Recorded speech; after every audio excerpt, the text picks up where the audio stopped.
بسم اللہ الرحمن الرحیم۔ السلام علیکم ورحمۃ اللہ وبرکاتہ۔ آج کی آیت بسم اللہ الرحمن الرحیم۔ وَيَوْمَ تَشَقَّقُ السَّمَاءُ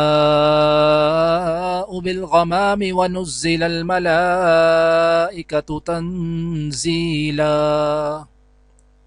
ترجمہ: اور جس دن آسمان ابر کے ساتھ پھٹ جائے گا اور فرشتے نازل کیے جائیں گے۔ آج کی دعا: ربنا ظلمنا انفسنا وان لم تغفر لنا وترحمنا لنكونن من الخاسرین۔ اے رب، ہم نے اپنے اوپر ستم کیا، اب اگر تو نے ہم سے درگزر نہ فرمایا اور رحم نہ کیا تو یقیناً ہم تباہ ہو جائیں گے۔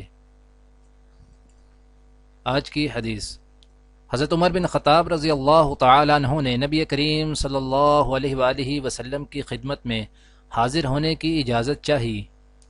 اس وقت نبی کریم صلی اللہ علیہ وآلہ وسلم کے پاس آپ کی کئی بیویاں جو قریش سے تعلق رکھتی تھیں آپ سے خرچ دینے کے لیے تقاضا کر رہی تھیں اور اونچی آواز میں باتیں کر رہی تھیں۔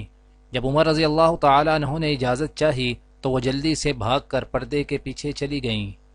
پھر نبی کریم صلی اللہ علیہ وآلہ وسلم نے ان کو اجازت دی اور وہ داخل ہوئے۔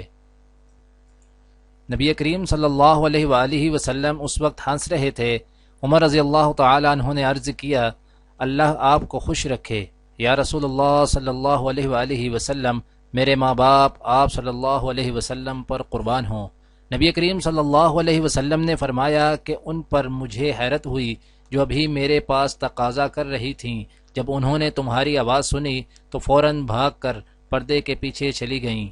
عمر رضی اللہ تعالیٰ عنہ نے اس پر عرض کیا: یا رسول اللہ صلی اللہ علیہ وآلہ وسلم، آپ اس کے زیادہ مستحق ہیں کہ آپ سے ڈرا جائے۔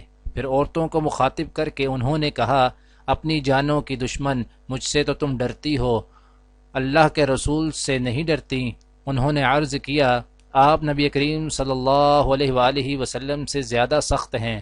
اس پر نبی کریم صلی اللہ علیہ وآلہ وسلم نے فرمایا: ہاں اے ابن خطاب، اس ذات کی قسم جس کے ہاتھ میں میری جان ہے، اگر شیطان بھی تمہیں راستے پر آتا ہوا دیکھے گا تو تمہارا راستہ چھوڑ کر دوسرے راستے پر چلا جائے گا۔